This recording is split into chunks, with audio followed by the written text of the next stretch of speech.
Hello everyone, I am Dr. PV Reddy from Mind Care. ఆటిజంకి treatment తీసుకోకపోతే ఏమవుతుంది? So మనందరికీ తెలుసు ఆటిజం లక్షణాలు, ఆటిజంలో రకాలు.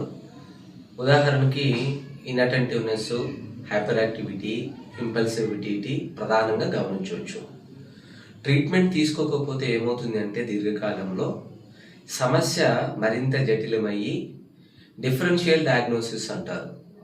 అంటే హైపర్ యాక్టివిటీ ఉందని అనుకోండి, హైపర్ యాక్టివిటీని నిర్లక్ష్యం చేశామని అనుకోండి, అది రాబోయే కాలంలో బిహేవియరల్ ప్రాబ్లమ్స్ కింద ఎక్కువగా కన్వర్ట్ అయ్యేటువంటి అవకాశం ఉంటుంది. అలాగే ఎమోషనల్ డిస్టర్బెన్సెస్ మనం గమనించవచ్చు, ఎక్కువగా ఫ్రస్ట్రేట్ అయ్యేటువంటి అవకాశం ఉంటుంది. వాండరింగ్ టెండెన్సీ కూడా మనం గమనించవచ్చు. మరి టీనేజ్ వయసు వచ్చేటువంటి వాళ్ళకి ఏంటి అని అంటే బార్డర్ లైన్ పర్సనాలిటీ డిజార్డర్ అని బీపీడీ అని అంటాము. అలాగే కొంచెం 18+ ఎర్లీ అడల్ట్హుడ్ వచ్చేసరికి సైకోటిక్లోకి కూడా వెళ్ళేటువంటి అవకాశం ఉంటుంది. కావున ఆటిజంలో ఏ రకానైనా సరే మీరు గుర్తించినట్లయితే గనక సరైనటువంటి వారి దగ్గర సరైనటువంటి సమయంలో ట్రీట్మెంట్ లేదు అని అందరికీ తెలుసు.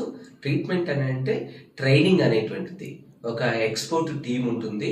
వాళ్ళు మీ పిల్లల్లో ఉన్నటువంటి లక్షణాలను గుర్తించి దానికి తగిన విధంగా ట్రైనింగ్ అనేటువంటిది ఇస్తారు. మరింత సమాచారం కోసం మైండ్ కేర్ని సంప్రదించండి. Thank you.